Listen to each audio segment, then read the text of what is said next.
Okay, so let's go ahead and get started.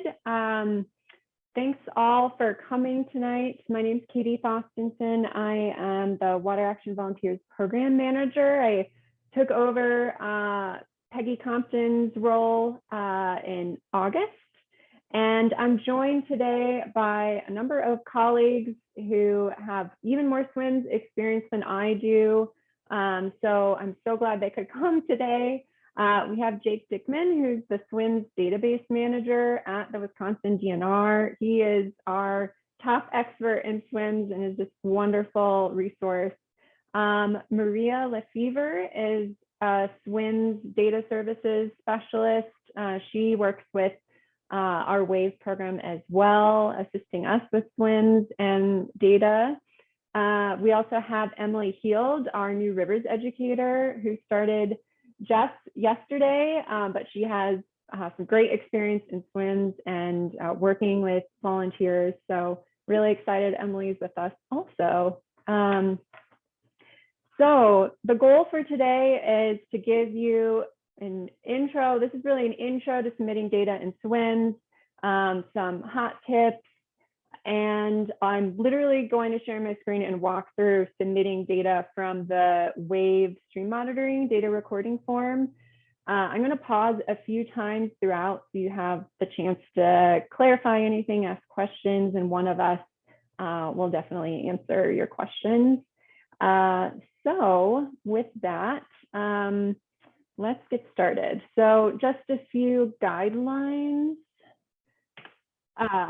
I'm going to ask that you stay muted, and I'm definitely going to give everyone the chance. If you want to speak up and ask your question, you can do that. So if you would like to ask a question, you can either just type it in the chat and we will get to your question, or you can type in the chat, hey, I'd like to ask my question, like speak the question, and we'll let you know, invite you to do that. So definitely encouraging everyone to participate and ask questions today. Or share anything that's relevant. So I want to start with a poll just to get a feel for who all's here today. So you should see it pop up on your screen, and I'll share the results with everyone after a second. How many years have you been a WAVE stream monitoring volunteer?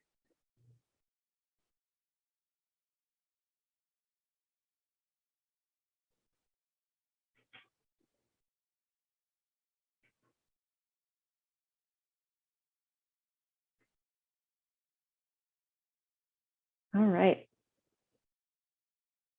So I think you should be able to see the results now. It looks like we have some, it's your first year, about 5 people, it's your first year. We have some people who have been doing this for a long time, up to more than 10 years, so thanks for coming. And we have a number of people who are involved in stream monitoring, but not specifically WAVE volunteer. Cool, thanks. So, just want to quickly visit what SWIMS is exactly. It's the Surface Water Integrated Monitoring System used by the DNR. Data submitted into it is not just data from volunteers. We have fisheries biologists, water quality biologists at the DNR who are going out and doing monitoring, doing research, and submitting data to SWIMS. So all this data is pulled together from, your volunteering, from specific grants, a variety of monitoring projects, all into this one place.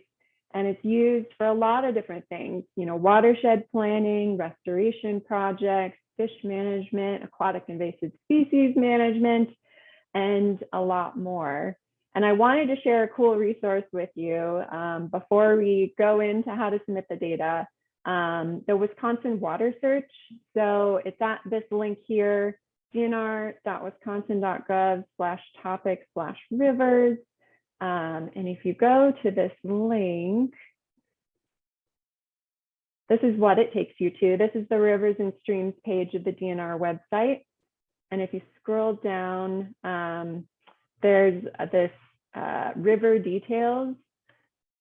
And if you click on that, it takes you to this water search. I know it can be kind of small on my screen, so I'm going to zoom in. What I love about this is you can type in any water body. So I live in Madison near Pheasant Branch, for example. So I'm going to type in Pheasant Branch, and then I can click on a particular section of Pheasant Branch. So I'll do one of these that has 2021 data.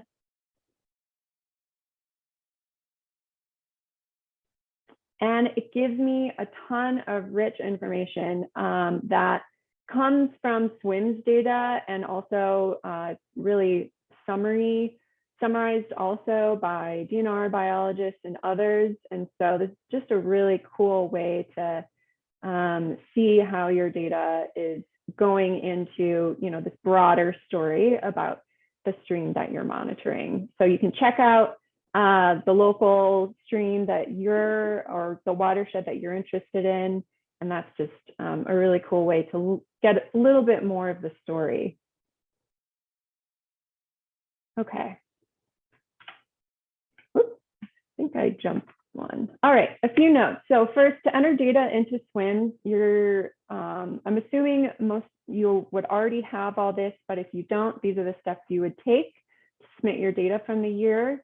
So you need your WANS ID, you need a station ID, which is basically the site that you're monitoring. And then the DNR SWIMS team has to set up a monitoring project for you. So if you don't have this, email us and we will get you all set up to enter data. But I'm assuming you're kind of already at this point and you've been collecting data over the course of the summer. Now, most people monitor with another person to help them out. So if you're part of a team, only one of you needs to submit the data. That may seem obvious, but I just want to emphasize, you know, if two people submit data, you're duplicating that data in the system, which is something we don't want. So only one of you needs to submit the data each month. But we do ask that everyone who collected the data is noted in SWIMS, and I'll show you how to do that too. And then lastly, we encourage everyone to submit their data every single month versus waiting to the end of the year. It's just good practice to make sure, you know, you don't lose your data sheets and everything is kind of fresh in your mind, all of those notes you took. So in SWIMS, there are 6 data entry pages, and they correspond to what's on this data sheet that you should be using, the stream monitoring data recording form. So we have the station info, the weather, and wave monitoring parameters is what we call them, like temperature, dissolved oxygen, and transparency. We have stream flow next, and then if you go to the back of your monitoring sheet, there's thermistor monthly checks, which many of you may not be doing. So that's only if you actually have a thermistor, which is a temperature sensor. Then the biotic index. And lastly, if you're doing a habitat assessment, there's a page for habitat assessment. Okay, so we're going to go ahead and get logged into SWIMS. There's 2 ways to get there, kind of 2 ways that I'd recommend getting there. You can have this direct link, which takes you directly to the login page, and you can bookmark that. You can also go via the DNR website, if you were to Google DNR SWIMS, it would take you most likely to the surface water SWIMS webpage on the DNR website, which looks like this.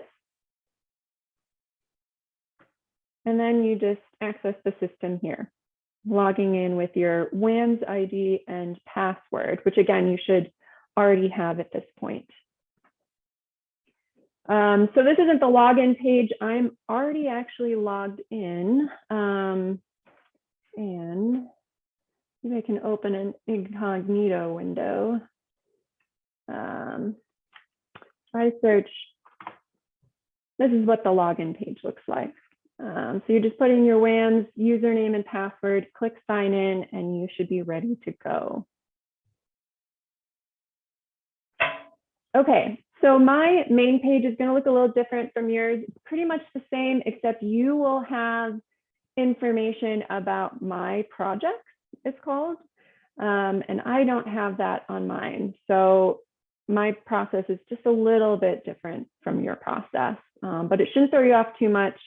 You're going to have this submit data tab at the top. And I know this is probably very small, so let me zoom in a little. So there's a submit data tab at the top, and then you're going to click add new to add a new fieldwork event to your monitoring project.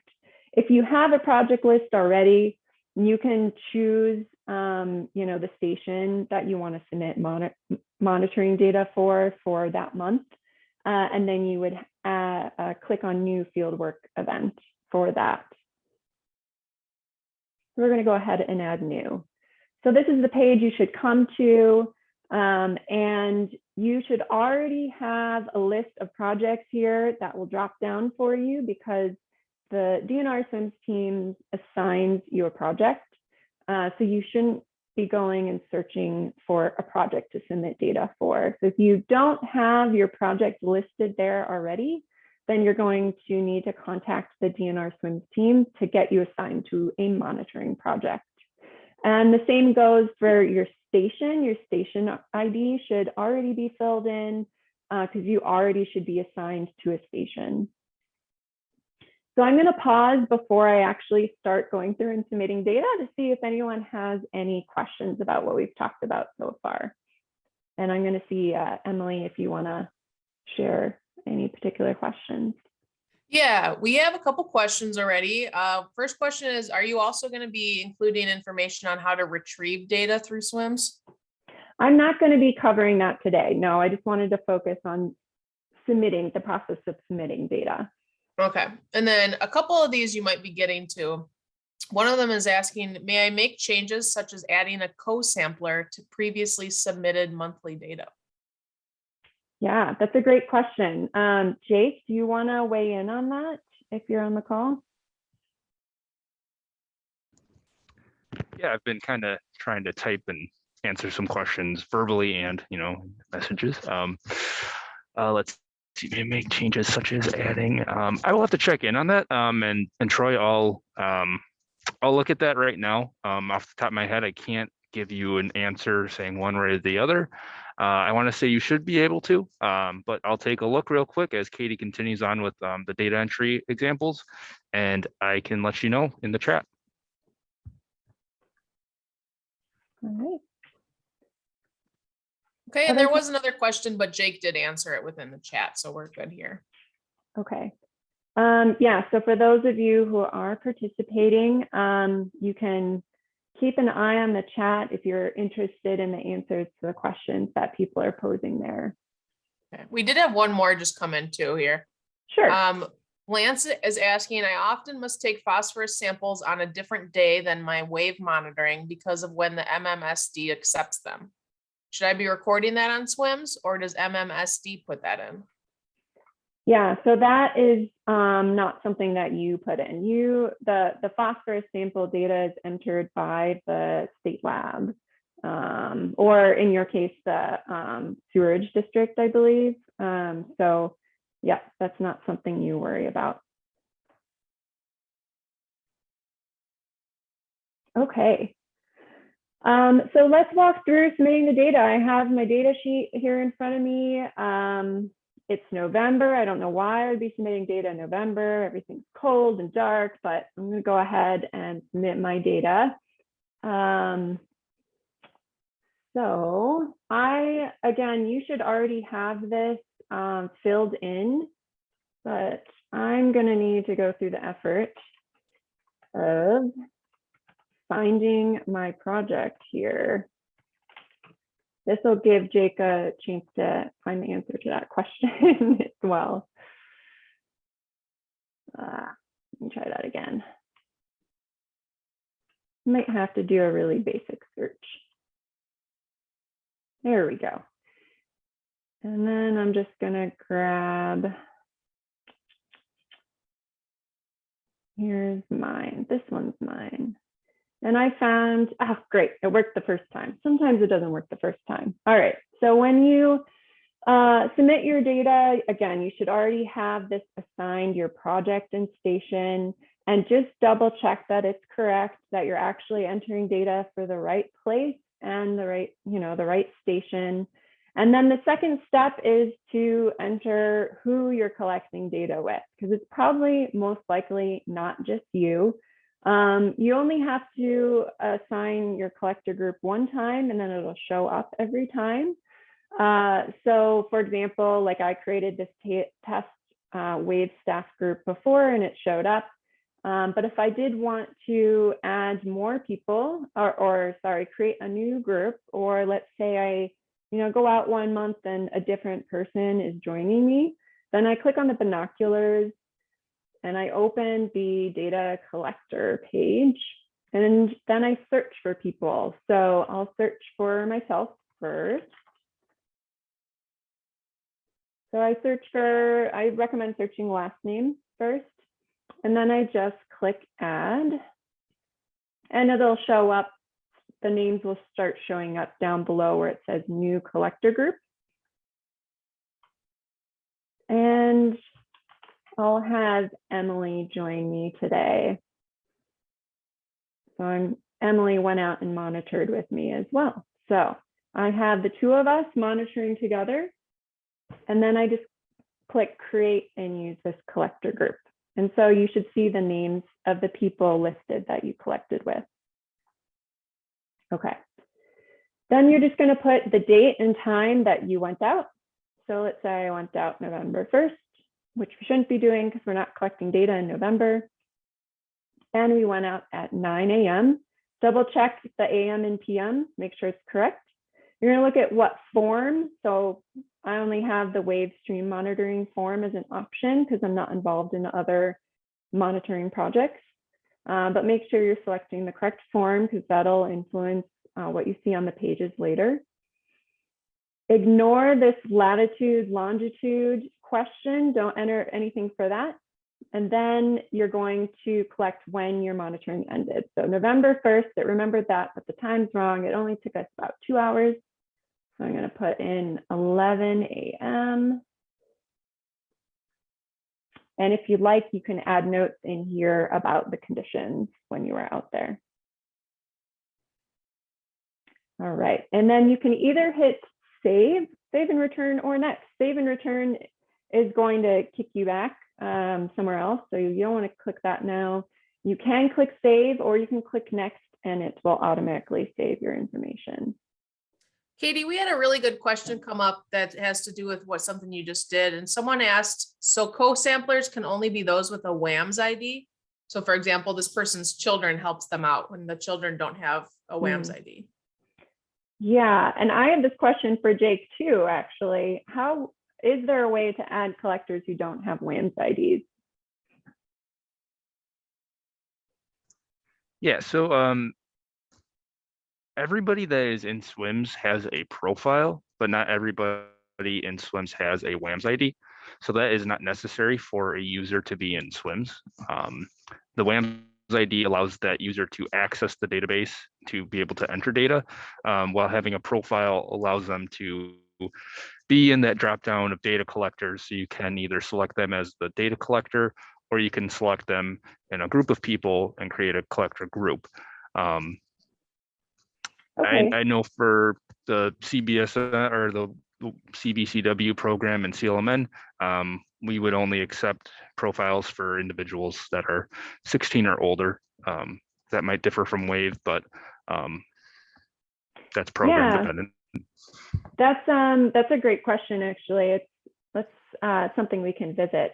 We don't have a set policy at the moment. So we'll have to follow up with you on basically giving credit to children for helping collect data. So follow-up question then is, if we have an adult who went out to sample with us and they're not in SWIMS, how do we get them into SWIMS so we can add them in our collector group? All right, I'm kind of answering this with Troy in his initial question right now too.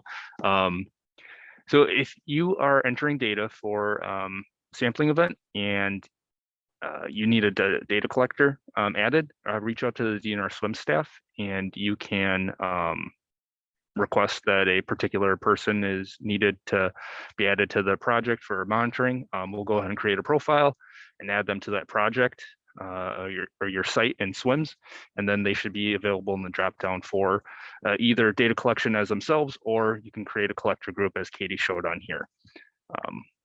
Okay. Okay, cool. Thanks.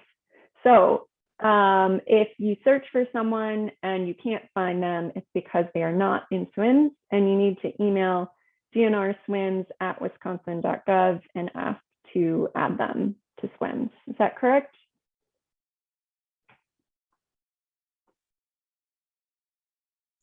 Yep, that is correct. Cool. All right. Any other questions about this page?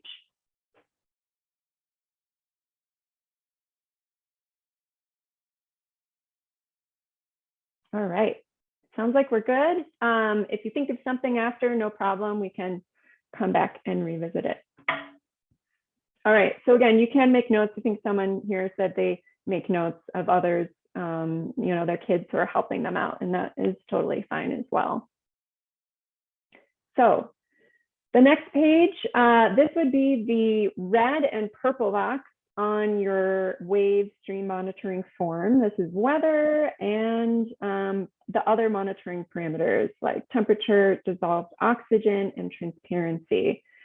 So this is actually pretty nicely intuitive. So if I literally just go across my form, I can see, all right, I'm doing partly sunny. This is my primary sampling date, not my safety sampling date. So I'm going to select primary. I can describe the weather over the past few days. So, you know, cool and rainy, and the current stream condition is important. So it's pretty normal for this time of year. There hasn't been any major destructive flood events, or it hasn't been unusually dry. And you can make any stream side observations. So very clear, you know, you can literally type in anything that seems relevant to the telling the story of your stream, anything that you might think might reflect the data or affect the data.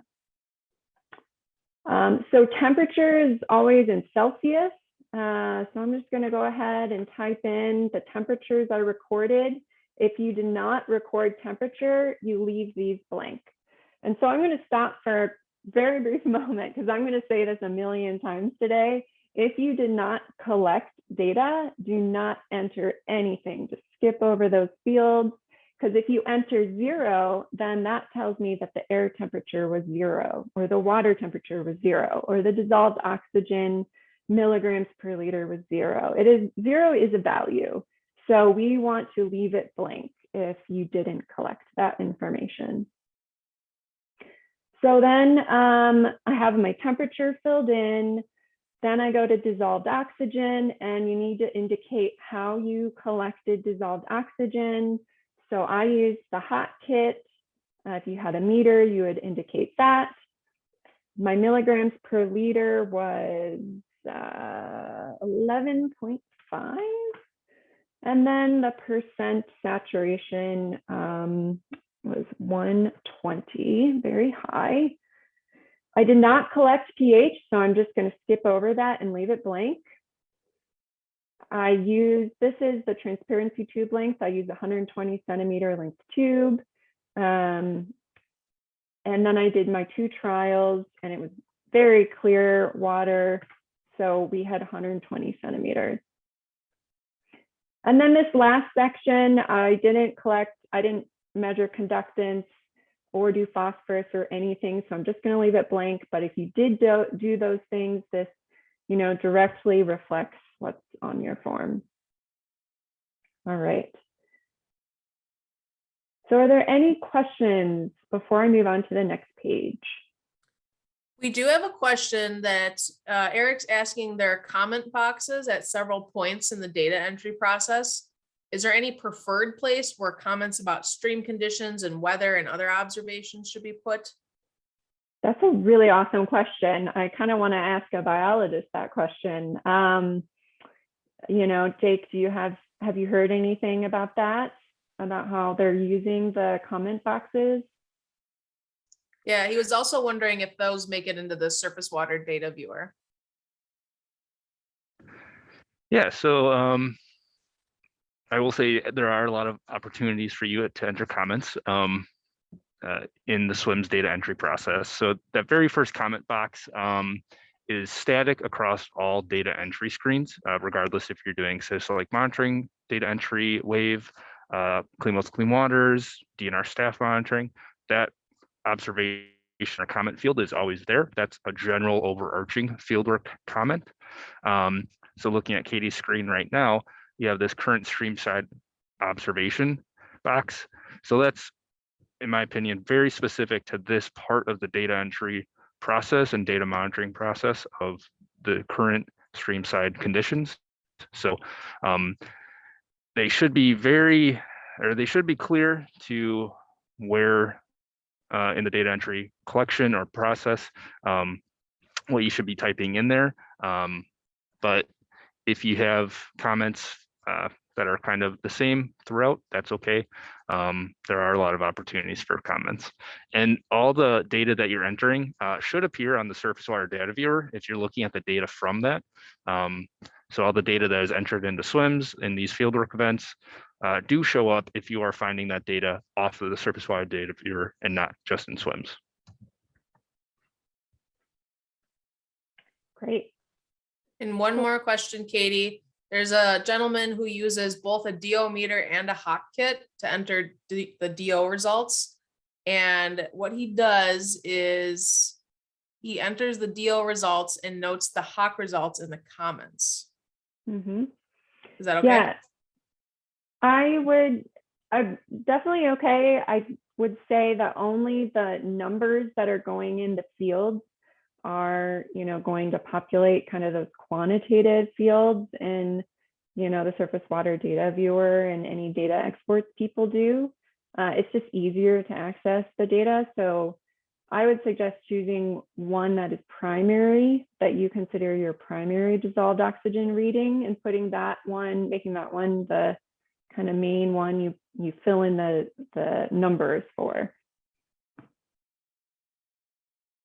It's certainly great to duplicate and to have multiple readings. Often in our on our form here, we're doing multiple trials and double checking our readings. So there's obviously no problem collecting DO multiple ways. Okay, so let's head over to the next page. So you can save and enter flow data here. Now, if you accidentally hit enter, let's see if it does it for me. Oh, it's not doing it for me today. If you hit enter, it might pop you back to your first screen, but it will have saved all the information anyway, so you should be okay. Okay, so stream flow is next. This is one where we see the most errors. So this is one to pay particular attention to, and usually the errors are coming when you're more in the stream, and then the errors are just compounded when you come over to submit your data. So I'm going to walk through this as well. So of course, ignore all of this. If you didn't collect stream flow, then you're just going to leave everything blank. You don't want to submit any values in here if you didn't collect stream flow. So yes, I collected stream flow data, and I used the wave float method with the tennis ball. If you used a meter, you can put that in, and here we go. You type in your length assessed for wave volunteers. It's always 20 feet along the length of the stream. But then the stream width is going to vary based on what stream you're on. So the stream width I was on was 22 feet. I'm going to type that in there. And then note here, stream measurement 0.1, always 0. This is what's on your form as well. 0.1 is 0. So you always, this is the only time you're going to do it that you're definitely going to put in a 0. So I think we're trying to update that for our update of SWIMS, which will be coming along soon, and we'll share more later, so that you don't have to remember to do that. So hopefully that comes through.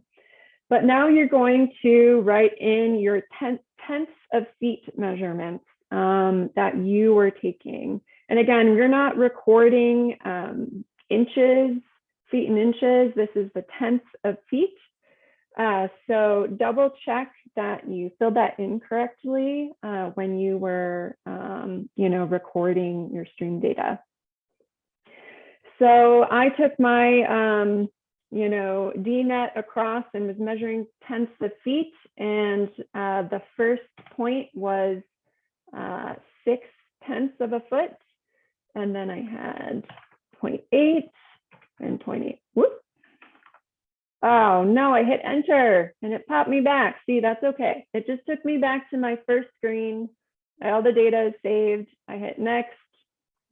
I hit save and next. This will happen to everyone at some point, I'm sure. And here I am back and my data has been saved. So try not to hit enter because it does very annoying things. And so I'm just going to go through and I'm going to fill in my information all the way down. And I have a few tidbits to share. There's probably going to be a number of questions about this page. And let's, and because I had, a stream that was, over 20 feet wide, I am going to be filling in for all of these. And then, so I'll just go all the way down. Where am I at? 15. Let's say here. And 1.25. We're starting to get to the other side of the stream. And my last 2 points are 9 tenths of feet and 8 tenths of feet. Okay, so the first point I want to make is that your last point is not 0. So this is a big one. Volunteers often assume the way this works that when you get to the other side of the stream, that you're going to, that it's going to be 0. You're coming out of the water, and so your very last point should always be 0. But that is not the case. That's not how this method works. And I don't want to go into too much detail about this because we're really focusing on submitting data here. But unless your last point that you're measuring is on top of a rock that comes above the level of the stream, so there's no stream depth, you're not going to have 0 be your last point.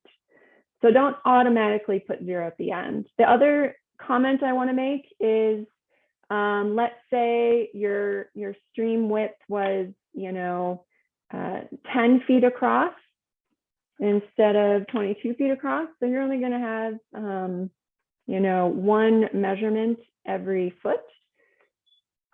Then what you do is when you get to your last measurement point, you do not include zeros anywhere else, because that is going to tell us that you were still in the stream bed, and the algorithm is going to, the calculation is going to assume that there were actually 0 depth points, rather than stopping the calculation where it's at. It's a little confusing. I don't know how it happens behind the scenes exactly, but the point is don't fill in zeros to fill in all of these boxes. If you have a shorter width stream, you're not going to fill in all 20 data points. So once you've filled in your stream depths, you come down here and you fill in your float trial. So it took 12 seconds for the first one, 12 seconds for the second one, 11 seconds for the third, and 11 seconds for the fourth. Don't forget your velocity correction factor. So the stream we were on had a pretty rough, rocky bottom. Some streams might have a ton of vegetation on the bottom, and that's creating drag along the bottom of the water column in the stream. And so you need to factor in that correction factor. And this is also, there's a little bit at the end here that's not related to stream flow, where it's asking if you calibrated your meters, like if for dissolved oxygen, pH, kind of in a weird spot here, but definitely fill that in if you used those meters. So I'm going to save that. All right. And then it has done its calculations on its own. So let's check in with everyone and see if you have questions or comments, thoughts. There's just one question that came in wondering if after data are entered and saved, can you go back and edit things if you realized you made a mistake? Mm-hmm. Yeah, and Jake, you had a comment on this when you were talking to me earlier. Do you want to weigh in on that, since there's some calculations happening on this, on StreamFlow, for example? Yeah. So specifically for this page, you should be able to update values. So Katie, if you want to go ahead and update the stream width real quick, just like type in 20 Sure. and scroll down and hit save. Right. That should stick and should stay. Mm-hmm. He actually meant after the data are submitted. Oh, okay. After navigating through the data entry process and you're not on these screens. Yep. Yeah, so shortly Katie should be finishing up her data entry example, and when you're done, so in this particular process we have multiple forms, and so once you reach the last form, you'll hit a save and return button. You can do that at any point throughout the data entry process. That should take you to an area where you're able to view, edit, or if needed, but not recommended, delete fieldwork events. And so if you click that edit icon for that particular fieldwork event, you should be able to navigate through the whole process again, either updating data collectors, as I believe, maybe Troy, that was you who had that same question, or updating data that you might have realized you missed a decimal point or something like that. But to go back on this page again real quick, Katie, if you can scroll up just a little bit. Yeah, so if you are needing to update any of these measurement points, you should be able to update the values there and click save. Those calculated values will then get updated. So they won't be updated as you type, but they'll only get updated once you click save. Unfortunately, if you enter, say, zeros from stream point 11 through 20 and realize, oh, I shouldn't have done that, the only way to remove those is either to reach out to the SWIMS staff and we can delete those individual records ourselves, or what we don't want is you to delete the entire fieldwork event and re-enter all your data. So it's important to keep in mind that you don't enter data that you don't mean to enter, especially number of zeros. But it happens, and we're here to help, and we can remove those records and then update to make sure that the calculated variables are all correct. Just a confirmation there, Dick. Someone also asked, I found a lot of data cannot be updated at a later date and was told that only SWIM staff can do that. Is that still correct? Yes, periodically we do put a lock on data to not be able to have an edit capability to it, and that prevents accidental data deletion, especially 3 or 4 years back. You might not have the data sheets and we delete those records. It's going to be very hard for us to get those back. We do have tracking tables and can kind of track that deletion, but periodically we do put locks on a lot of the data that are entered into the database, and that's a very common thing in database management. Okay, so Troy's data that he wanted to edit was about a month old. So Troy, I'm guessing if you're unable to edit your data, you'll have to contact a SWIMS professional to get that edited.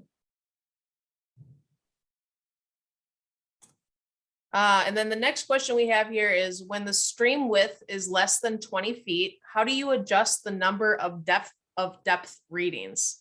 For example, if it's 17.5 feet wide, do you only do 17 measurements? Right. Sorry, I'm trying to think back, remind myself. So when you're out on a stream, you're going to take a measurement at every foot across the stream. And you start at the wet edges of the stream. So if you have a stream that's less than 20 feet, then you're just going to stop when you get to the last part of the other side of the stream. So for example, if your stream is 6 feet wide from wet edge to wet edge, you will take your first measurement a foot into the stream from, let's say, the left edge, and then you'll take your measurements across until you take your last wet measurement. So if your, let's say, 7th measurement takes you up onto the dry part of the stream bed, or beyond the wet edge of the stream bed, like on the bank, then that wouldn't be a measurement. That would be outside. So you wouldn't record 0. It would just be not the data point anymore. Yeah. So if you have, a stream that's 20 feet wide, what is that? Are you going to have 19 or 20? I'd have to go out in the stream and see it myself. But yeah, you're basically just taking a measurement every foot. And if your stream is more than 20 feet wide, you're going to divide whatever you have by 20 evenly spaced segments. So if you have a 30-foot wide stream, you divide that by 20, and whatever value that is, you are going to take a depth measurement at that distance across the entire width of the stream. It can get really confusing at that point. There are a lot of numbers to juggle, but yes, you'll only ever at most have 20 points that you're measuring. And if you're lucky enough to have a narrow stream, then you won't have 20 measurements. Is it okay for the more narrow streams to take measurements every half foot? So if you have an under 10-foot wide stream? I would guess it is, because you're just, you're just basically collecting more data, basically, depths at more data points. I don't think that would affect the algorithm that is going on behind the scenes. Yeah, it seems like it would be fine. So it's kind of like the minimum number of depths we're asking people to do is 1 measurement every foot. Or if you have a huge stream, we kind of break it down. So you're only taking 20 measurements at most. Okay, I don't want to get too much in the weeds on depth. We can definitely do a webinar on stream flow methods and the reason behind them later. So I want to keep going on our data entry, but these are all really great questions, and stream flow is definitely an area that confuses people a lot. So just to recap, remember to put in your 20-foot length and the width of the stream you're measuring. Put in 0 for the first measurement point always. And then fill in each of your measurement points, and do not fill in any points you did not measure yourself. So don't just fill in zeros for the rest. And you also don't need to end with a 0, because you want only to measure, within the water column. Okay, so let's go ahead and move on. The Thermistore page is next. So this is if you have a thermistor and you're going out monthly to check it, you would fill in the information here. This is on the back of your data form. I'm not going to go into this because most of our volunteers are not using thermistors, but this is going to match what's on your form. What's most important is that you, if you use a thermistor, a temperature sensor, to write this information on your log sheet, which DNR staff then check when you turn in your thermistor at the end of the season. And then I'm going to go to the biotic index screen. So this is the last thing on your data entry form, and you're just going to record presence or absence. So you're going to go through each group, and the first group is the sensitive group. And when I was out stream monitoring, I didn't see any of these, so I'm just going to leave them blank. I'm not going to record anything. In group 1, I had 6 different organisms. So I'm going to say, yes, I had a caddisfly larva, had a freshwater mussel, a mayfly larva, damselfly larva, riffle beetle, and a crayfish. So I'll record those. Group 2, I had black fly larva and a scud, so many scuds, and oh, that was group 3. And then group 4, I had a pouch snail, and I think that's it. All right. And you can note here if you found and vouchered any invasive species, but we did not find any. So I'm going to go ahead and hit save. And then you'll see it tallied, just like you wrote in your boxes, the number of animals that were circled. So it automatically tallies that and creates an index, biotic index score for you, which is pretty cool. And then the last screen is our habitat assessment screen. And again, only fill this in if you did a habitat assessment, and it's very straightforward. You just fill in the numbers that are on your data form that correspond to you know, how you scored each of these parameters. And I did not do a habitat assessment this year, so and in this session on November 1st, so I'm not going to record it. And I guess I'm just going to note too that there is a less than 10 meter wide stream fish habitat and more than 10 meters. So that's why there's kind of these two pages. Okay, so my last button is save and return to list. And this is where Jake was mentioning you see the summary of your data, and this is where you can go and you can edit. You can click on the pencil to edit what you just submitted. And then it'll update your information with when you last updated. Okay, I think I covered everything I wanted to cover. So any final questions? There aren't any questions in the chat, but we can just give it a second here and see if any come in. Yeah. If you want to kind of revisit this in the future, this will be recorded, so you can always watch this again. We also on our website have resources for you, which are pretty useful. So you go to wateractionvolunteers.org, and at the top, you can click on data guidance. And this is where you'll see, you know, a SWIMS tip sheet. And if you scroll down, there's entering data. This is literally walking you through the process to enter data. Here, you can also see the link to the Wisconsin Water Search, which I was mentioning. And if you want to dive in and generate some of your own reports and graphs on your station, there's guidance on how to do that too, which I'm not going to cover tonight. But you know, as you start getting comfortable with SWIMS and the Surface Water Data Viewer, you can most likely follow along with these to find what you're looking for.